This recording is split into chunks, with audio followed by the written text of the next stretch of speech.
symptoms from over 200 allergens without knocking you out. Feel the clarity and make today the most wonderful time of the year. Live Claritin Clear. Those Buddy Games, new Thursday at 9/8 Central on CBS and on demand on Paramount Plus. Who the hell are you people? NCIS. We need all hands on deck. That sounds important. NCIS Day 20th Anniversary Marathon next Monday on CBS. Go! The Amazing Race, new season September 27th on CBS.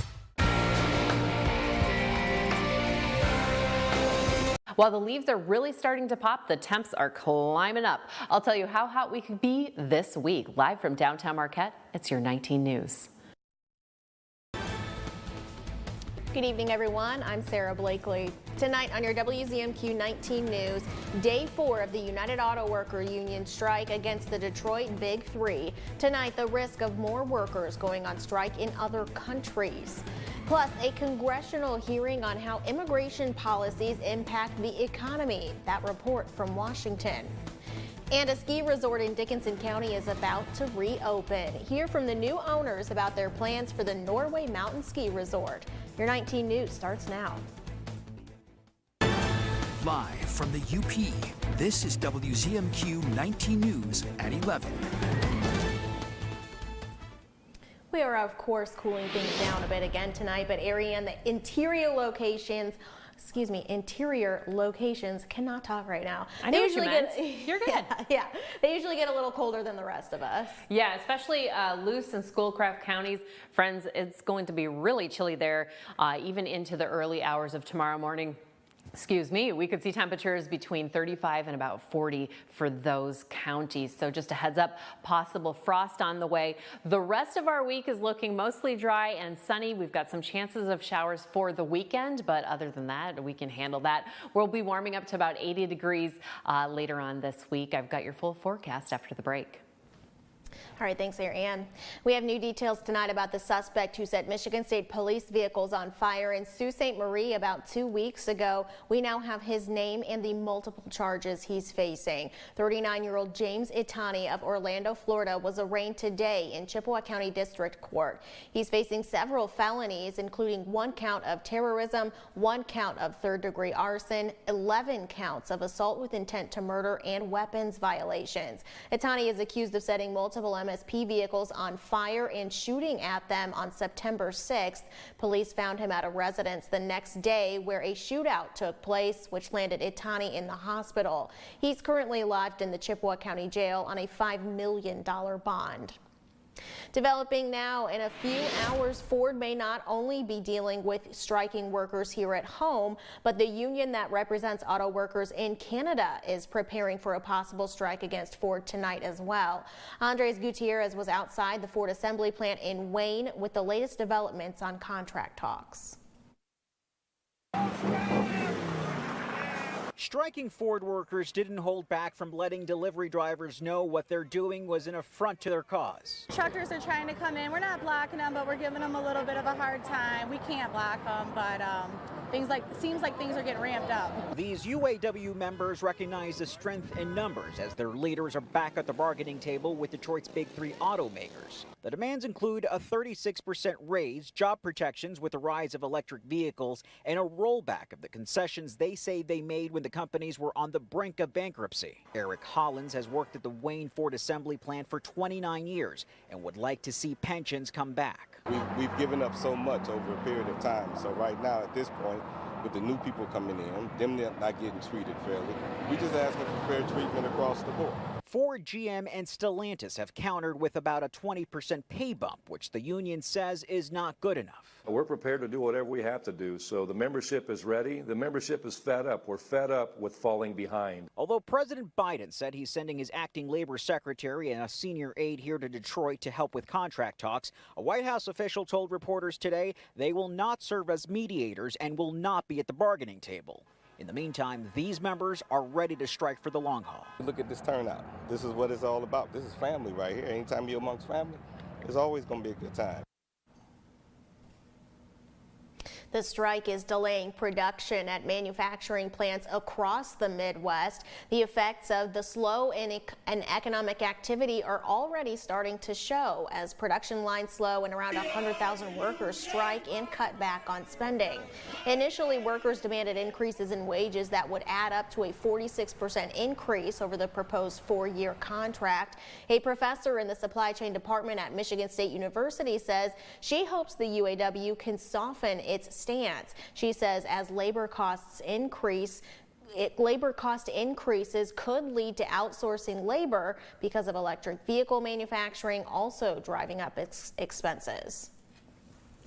They're not going to be able to tolerate such an uncompetitive cost structure into the future as they see these capital costs really start to go up with the migration to electric vehicles. Some of the economic impacts could even reach up into the UP. You can read more on our website, WZMQ19.com. In Washington, immigration has always been a hot topic nationally and in our local communities. In Congress, members looked at how immigrants impact our economy. Our Washington, D.C. correspondent Rachel Knapp has the report. Immigration is grabbing some major headlines recently. An influx of migrants is straining resources in New York City. Republicans continue to put pressure on the Biden administration on border control, and recently, a judge ruled against the DACA program. It halts deportations and allows work permits for immigrants known as Dreamers, kids that were brought to the U.S. as children. In a recent congressional hearing, senators looked at how immigration impacts our economy. The existing academic research strongly indicates that immigration leads to large gains in productivity, innovation, and business and economic growth. Immigrants are about 80% more likely to start a business than those born in the U.S., and immigrant entrepreneurs create jobs for U.S.-born workers. More than 1 in 5 small businesses in the U.S. is immigrant-owned, and more than 40% of Fortune 500 companies were founded by an immigrant or the child of an immigrant. While some Republicans agree that immigration can be beneficial, their concern focuses on illegal migrants. Businesses and our economies benefit from a stable and legal workforce. Our communities benefit from the economic contribution of legal immigrants, and immigrants benefit from the opportunities and protections offered when they're here legally. We all benefit when state and local, federal and local resources are not drained dealing with people entering our country illegally. Both sides and researchers say Congress needs to reevaluate and modernize our immigration policy. In Washington, D.C. Around the UP, the city of Ishpeming is preparing to start a $16 million sewer infrastructure project aimed at addressing aging pipelines. The money for the project comes from the Department of Environment, Great Lakes and Energy to replace 25,000 feet of sewer main. The city applied for money to install new PVC pipes through water and sewage pipelines, but received only enough to cover the replacement of sewage lines. The city manager says with the years of extreme winters the pipes have gone through, they need to be replaced. He says the city is working on a dig once philosophy and that they don't want to have to dig up the road twice, once for the sewer lines and then once for the water lines. The city still needs a notice to proceed to begin the project, but plans to have the replacement construction completed by fall of next year. In Dickinson County, the city of Norway is looking ahead at the future for the reopening of its prized ski resort. WZMQ's Iron Mountain Bureau reporter Amy Doyle gives us a preview of some of those plans. The Norway city manager is considering the potential growth for winter tourism in the area. He thinks the reopening will bolster the downtown, bringing in guests from within the UP and out of state. You're starting to bring people in, from that Green Bay, that Appleton area, as well as, your local area population that want to use that. And yeah, when you talk about 100 jobs, that's either, it's 100 jobs locally, it could be more jobs from out of town that brings new people, new energy to your community, new ideas. I've met with the owners, we just kind of, discuss what are their aspirations and just kind of throw out ideas that I always thought would be interesting for that resort. The new CEO understands the growth potential. He plans to expand the resort beyond just winter activities. He wants to keep the atmosphere family-friendly, and plans are in the works for some new mountain biking trails around the property. So we might have some activities up there next year, but Our main focus right now is to get the hill reopened and then get all that work done. And if we have time to get some of the other stuff done so we can do some events next year, it'd be awesome. I think the community wants it back for sure. I think there's a lot of little things that didn't get done in the past and it needs to be brought back. The renovation plans include livening things up with the return of the property's restaurant and bar. And while the city's level of involvement is low in these early stages, the city is fully supportive of the resort's revival. Whether you're visiting or you're from here, I think it's been something everyone has gone and looked at. It was, a gem of the city and the area, and I think everyone, again, excited to have it come back. Keep your excitement levels up, be ready for it, and, just when you see that thing open up, come on down, buy a lift ticket, and support these guys and this crew. The new mountain bike trails will be under construction in summer of 2024. Amy Doyle, WZMQ 19 News, Norway. One of the UP's most popular corn mazes is officially open for the fall. The Hayes Corn Maze in Rock is celebrating its 22nd season. Guests can make their way through the regular and kids corn mazes, pick pumpkins from the patch, and meet a wide variety of animals at the farm, including peacocks, goats, and an alpaca. With plenty of games, activities, and concessions, the owner says Hayes has become an autumn tradition for many. Love coming out in the fall, and we get families and a lot of college students and scouts and schools. We get generations of people, and it's been 22 years of making memories, which is truly our business. Hayes Corn Maze is open Saturdays from 10:30 to 6:30 and Sundays from 12:30 to 6:30. Admission is $11 and kids 2 and under get in for free. For more information on making a group reservation, just head to WZMQ19.com. Your first warning weather forecast is coming up after this break, plus the roughest, toughest bike race in America, a recap of this weekend's Margie Giesick Bike Challenge in Ishpeming. And later, it's never too early to get a jump start on holiday shopping, why financial experts say it's actually a good idea to. We're back in 2 minutes. 19 News is brought to you by Kirkish Furniture. Sleep better with a new mattress from Kirkish Furniture. We proudly feature Made in the Midwest Restonic mattresses. Try one out today and compare other major brands. Let our sleep specialists help you find the bed of your dreams at Kirkish Furniture. Since the 15th century, Antwerp, Belgium has been the city for diamonds. Erickson Jewelers is going overseas to this diamond capital soon to handpick directly from a sparkling selection unlike any in the world. Tell us what you're looking for and we'll use our connections to personally find it in Antwerp's famous diamond district. This is a special opportunity that allows us to negotiate the best options and value for you. Find out how Erickson Jewelers can bring home your one-of-a-kind Antwerp diamond. Good evening, Mr. Mayor. That's an outright lie. The Emmy-nominated Late Show with Stephen Colbert. Come at me, GOP. Come on. Weeknights on CBS. Another thrilling week to play football. The NFL on CBS. Catch all the action this week on WZMQ 19. This Sunday, the Carolina Panthers battle the Seattle Seahawks at 4:05.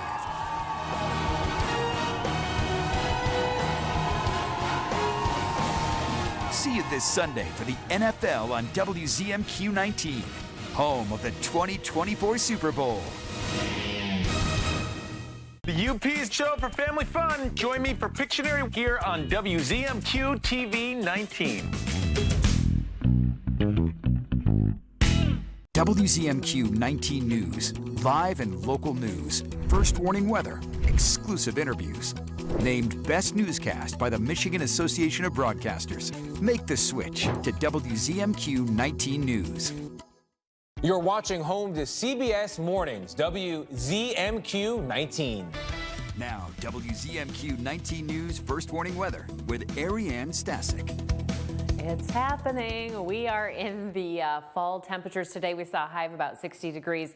We're going to see some warmer temperatures later on this week. Tonight, though, we'll be in that 40-degree range for most of us. But like I've mentioned, it's going to be cooler in the interior. Check it out here. Newberry with a low of 40. Could even see mid to upper 30s. into our early Tuesday morning. Currently, the winds are coming from all kinds of directions, but we'll expect them to come from a southeasterly direction later on in the morning on our Tuesday, and we're going to stick with that for a little bit longer, hence these warmer temperatures that are on the way. 3-day outlook, you probably want to send your student with some winter gear tomorrow morning, as those temperatures could be very chilly, even in that 40-degree range early in the morning, about 47, 48 degrees. Mostly sunny, though, later on in the day, and then taking a look at Wednesday, we'll expect a little bit more cloud coverage. We could have some pop-up showers as well. I'll show you here in future track in just a minute. But last blast of summer, check it out for Iron River. We are climbing up to about 80 degrees is the expected high on Thursday, and then tapering back down with chances of showers for the weekend, about 30% on Saturday and Sunday. Right now, though, like I mentioned, some pop-up showers, sprinkles have been scattered across the UP this evening, but the radar is showing that we're fairly dry, and that's going to be the story for the majority of our week. So I mentioned some cloud coverage throughout the day. West side's going to see a lot more clouds in the morning, but things clearing out, and then here we go, 1 o'clock till about 4 o'clock, maybe some pop-up showers, clear or cloudier skies in that Tuesday evening into our Wednesday morning, maybe getting a little bit of break on the west and east sides there, but central portions staying fairly cloudy throughout the day, and then we'll expect more cloud coverage for our Wednesday night. Temperatures tonight, like I said, a little bit chilly in that 40-degree range, about 50 though up there in Baraga and Alance. Tuesday in Marquette, we're looking at a temperature 47 degrees when you send that student out to the bus stop. It's going to be chilly, and then in the afternoon we'll expect those temperatures to warm up close to 70 degrees. About 69 will be the expected high. Warmer temperatures over in the west side there, Ontonagon with about 74. Everybody else a little bit cooler, especially along Lake Michigan. So our 7-day outlook for Marquette, gradual sunshine on Wednesday, like we just saw, some cloud coverage. Music on 3rd going on in downtown Marquette. We'll expect very good weather for that. 75, sticking with that temperature on Friday. And then here we've got chances of showers for the weekend, even into Monday. But other than that, we'll see some sunshine. Y'all, Northern Lights, they are out. Thank you so much, Sue Dempsey, for responding to my post on social media. This was in Autrain Beach just this evening. Sarah, check it out. Yeah, I saw some posts in Manistee as well. Thank you very much, Ariane. In Dickinson County over the weekend, the Ford Airport hosted its 20th annual Ford Airport Day. Families gathered at the airport to view different aircraft displays, and this year the airport combined those displays with a car show from the Just Cruisin' Car Club. Kids enjoyed bounce houses, a kiddie train, opportunities for a free airplane ride, and a chance to chat with the Civil Air Patrol. The president of the local EAA says the event is all about giving families a chance to experience aviation up close. Actually come out and be immersed in aviation. You know, usually you're peering through the fence. It's a locked community. So when we do this, you can get out, you can talk to the pilots. We have the Young Eagle flights, the kids are getting rides. You can actually get a real close look at aviation. Money raised from the event's past 20 years is going toward the airport's new hangar, where a youth program will be hosted once the hangar is complete. Marquette's Baraga Street was closed down yesterday afternoon for the Upper Peninsula Children's Museum's Baraga Block Party. The event brought in families from all over the county to participate in different activities like yoga, arts and crafts, face painting, obstacle courses, even a dunk tank. Even though the weather was a little bit chillier than hoped, the museum says it got a lot of great feedback from the droves of people that showed up to enjoy the event.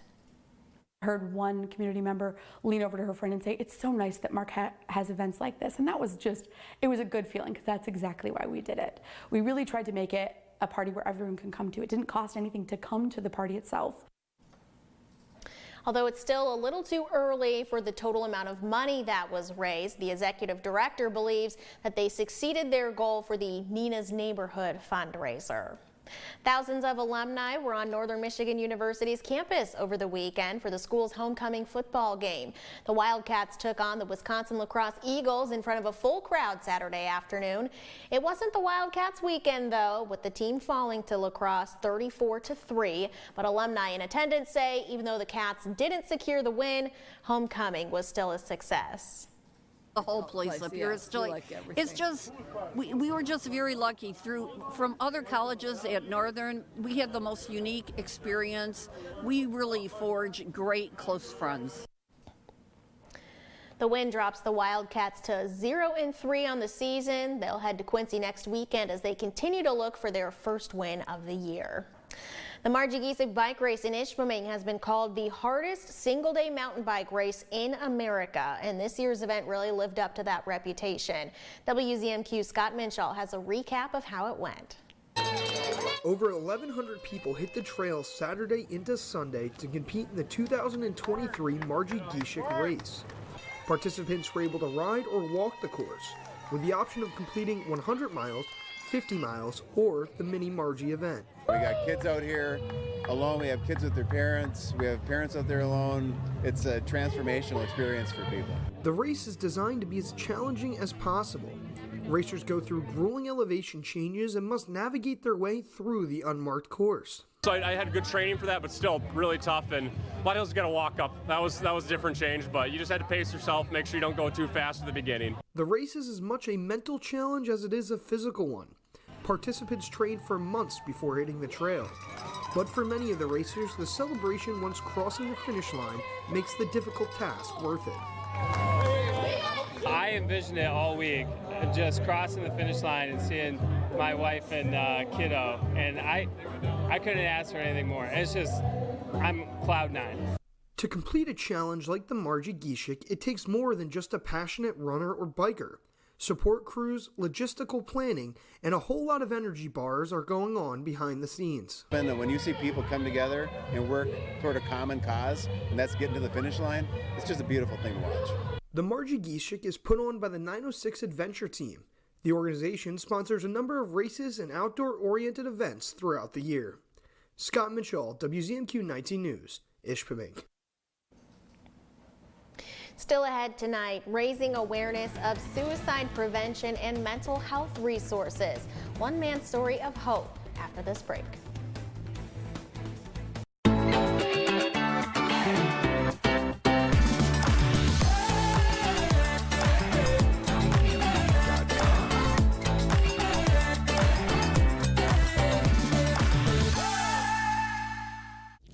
Good evening, Mr. Mayor. That's an outright lie. The Emmy-nominated Late Show with Stephen Colbert. Come at me, GOP. Come on. Weeknights on CBS. Superior Collision is seeking a certified auto body technician for full-time employment. Qualified candidates can call or apply in person, 8 a.m. to 5 p.m., Monday through Friday. 19 News was recently honored with the 2022 Best Newscast Award from the Michigan Association of Broadcasters. It motivates us to work even harder to be your voice in the community. 19 News is all about sharing local activities and events, plus information that leads to understanding, support, and unity. That's the mission of the 19 News team, and we thank you for watching. 19 News, connected to our community. Weeknights on WZMQ 19. Here's your WZMQ CBS This is Home Community Calendar.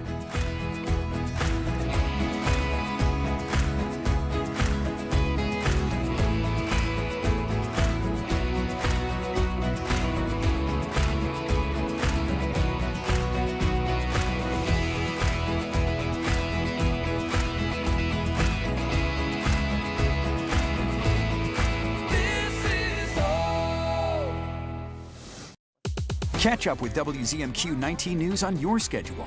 The latest 19 news and weather are available around the clock at WZMQ19.com.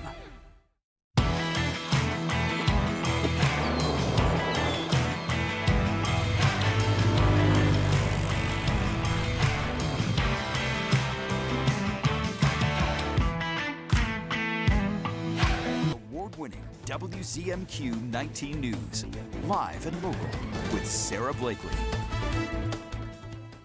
September is National Suicide Prevention Month, a month to remember the lives lost to suicide, the millions of people who have struggled with thoughts of suicide, and to acknowledge those who have been impacted by it.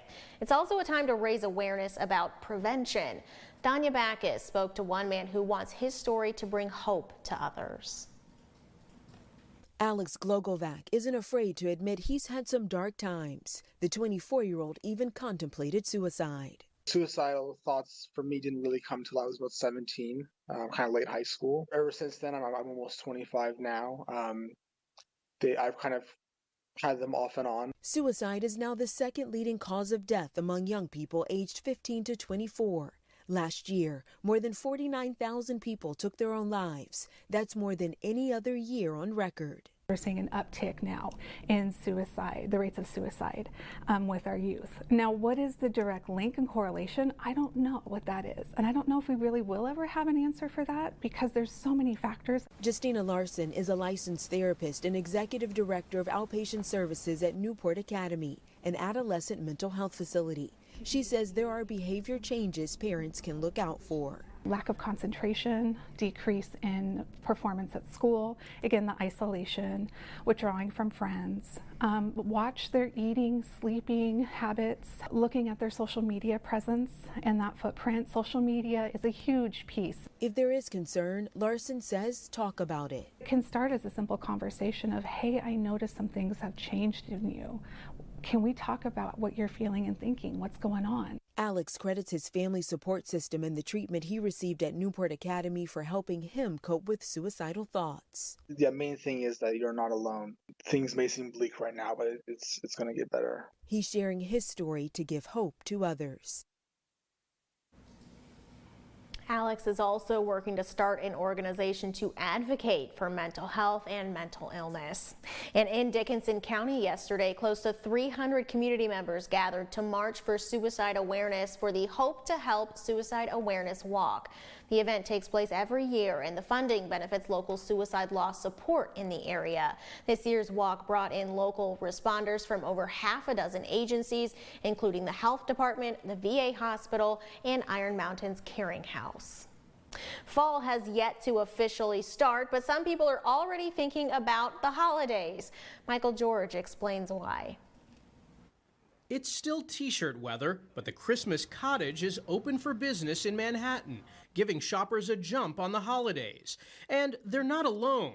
A survey from Bankrate finds 12% of Americans are buying gifts this month, and another 12% already started in August. Shopping early does have benefits, according to Bankrate's Ted Rossman. In terms of spreading out your cash flow, giving you more time to research the best deals. But most Americans plan to wait until October or later. Unless there's something specific that I'm trying to get, and then I just might just keep an eye out for it. It's September, a little early to start thinking about holiday shopping. A lot early. About 1 in 4 people plan to do most of their shopping in stores, but the majority are doing the bulk of their buying online, and they'll be searching for deals. In recent years, major retailers like Amazon and Target and Walmart, they often roll out Black Friday type pricing in early October. And 33% expect inflation to influence their shopping.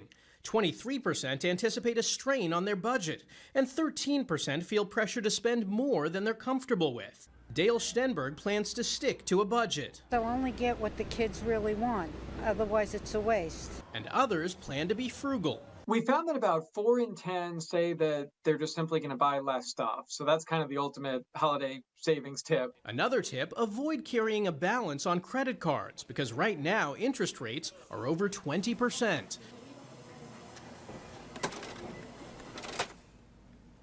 After another chilly night, we're warming up a little bit tomorrow. Ariane has the outlook on the way. And the biggest chip for the longest cheese pull in the world. How Doritos set a record this weekend in our final story after the break.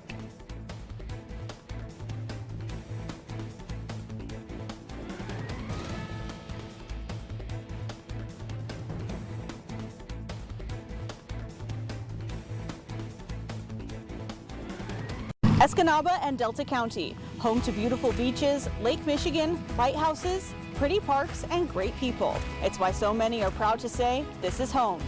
I'm Lily Simmons. I'll show you what's happening here every day, in your schools, your communities, and businesses, sharing what makes this area so special. Lily Simmons reports from Delta County, weeknights at 6 and 11, only on WZMQ 19 News. Shop our huge selection of Amish-crafted dining room sets at Kirkish Furniture in Houghton. Browse our large in-stock collection and customize with a special order with 1-year no-interest financing available, plus free delivery. Shop Kirkish Furniture today. One more time before you wake up in the wild. In your eyes, I see a flower slowly dying. Together with the Nature Conservancy, you have the power to make a difference. For unspoiled nature, for beautiful wildlife, and for people everywhere. Together, we can find a way to ensure that all life on Earth can thrive. Oh, in the wild, you're gonna make it. The moonlight is here to take you. Our natural world needs us now. Every day, we lose more lands, waters, and the wild species that depend on them. To learn more, visit nature.org today. We believe in patriotism. We believe in our country. For 100 years, veterans have been impacting our nation through the American Legion. Learn more at legion.org/webelieve. Currently some 50-degree temperatures over on the west and north side there. Check it out, Newberry, about 39. It's going to be very chilly here in the interior, especially in Schoolcraft and Luce counties. Possible frost overnight into the morning. And if you're headed out to the Hayes Corn Maze on Tuesday, we'll expect a high of about 67 degrees. Everybody between 65 and 75 for the highs. Wednesday, a high of 72, mostly sunny skies eventually through the day. 7-day outlook for Escanaba. We could see some fog in the morning. Lots of us could see fog in the morning, actually. Partly sunny skies on our Wednesday, and those temperatures creeping up down there. Mid-70s by Thursday and Friday. And then we're looking at chances of showers for the weekend. Got to show you this amazing shot here. Jan Sartorelli in Ottawa National Forest. The colors are a-poppin' out there. Sending your photos also, or tag me on social media. Finally tonight, the TikTok craze of the perfect cheese pull came to Somerset, England this weekend when Doritos pulled off their own stunt. A helicopter pilot managed to dip a big nacho chip into a special cheese blend nestled inside a 14-foot-high replica pile of nachos and cheese, and then stretch the cheese mix 49 feet without snapping it. According to U.S.-based talent company, the World Talent Organization, Doritos achieved a new record with the challenge. The spectacular display took over a month of planning and preparation with combined help of cheese scientists, experienced helicopter pilots, and a local team on the ground in Cheddar Gorge. Yep, that's where they did this. Social media star Sam Thompson was also there at the cheese pull and was pictured with a certificate from the World Talent Organization. Brilliant. I want to know what went into that cheese mix. I want to know what happened to the chip. I don't know why I just call went them British. Crisps. Well, it was in England. Okay, but what happened to it after? That's a great question. What was the chip made out of? I have a lot of questions about this. Mainly, where can I buy a giant chip? We'll see you back here tomorrow. Pictionary here on WZMQ TV 19. Do you hate throwing away food that's gone bad? Does your pantry look like a bad disaster? What if you could keep your food as fresh as the day you bought it and vacuum seal any ingredient? Eric B's here with my new portable, powerful PowerXL Duo Nutrisealer. This incredible breakthrough in technology can savor any flavor